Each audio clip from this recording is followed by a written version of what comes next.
DJ Durga Nishad.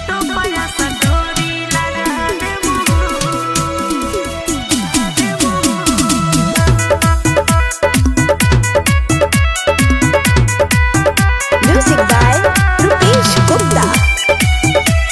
DJ Durga Nishad की तरफ से नया साल की ढेर शुभकामनाएं। आप सबको हैप्पी न्यू ईयर। जान से ज्यादा जदि प्यार ये जान हमारा से तू करेलू, तब कहे नया साल में तू मिले से डरेलू। ऐसे कहे बोला तारा?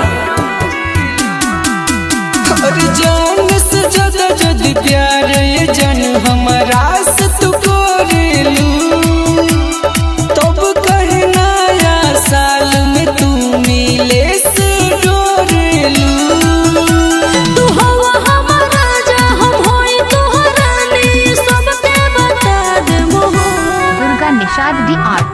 असो के नया साल में भतार लिख के फोटो पे स्टेटस लगा दे मोह। असो के नया साल में भतार लिख के फोटो पे स्टेटस लगा दे मोह। डीजे दुर्गा निषाद की तरफ से नया साल की ढेर शुभकामनाएं। आप सबको हैप्पी न्यू ईयर।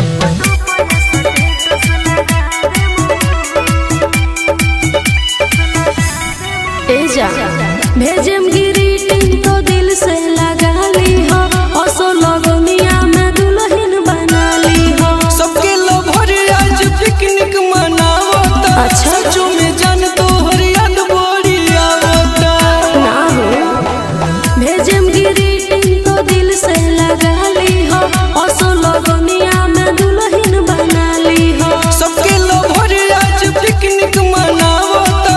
सचो में जान तोहर याद बड़ी आवता।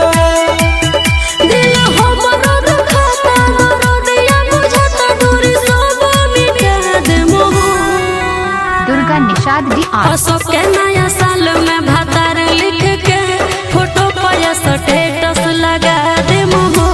असो के नया साल में भतार लिख के फोटो पे स्टोरी लगा दे मोह।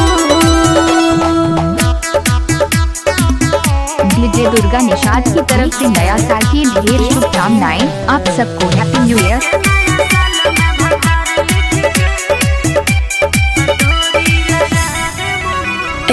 सुनो मासूम नया साल मुबारक हो, ओरेला मन रही तोहके निहारत हो। जब ले जान बात तोहसे न करिले, काहे? एक मिनट में 100 बेर मरिले। ऐसे मत बोलो। सुनो मासूम नया साल मुबारक हो, ओरेला मन रही तोहके निहारत हो। जब ले जान बात तोहसे न करिले, एक मिनट में 100 बेर मरिले। सुनो तू जिद जानी करो, धीरज तनी धरो, नरेंद्र मजा दे मोह। Durga Nishad D art. असो के नया साल में भतार लिख के फोटो पे स्टेटस लगा डीजे दे दुर्गा निषाद की तरफ से नया के साल की नया ढेर साल में शुभकामनाएं। भतार आप लिख सबको के हैप्पी न्यू ईयर। फोटो पे स्टोरी डीजे लगा दुर्गा दे निषाद मोह। गाँव ब्राह्मणतारा जिला फतेहपुर। बुझला। Mobile number 84 46 01 79 36।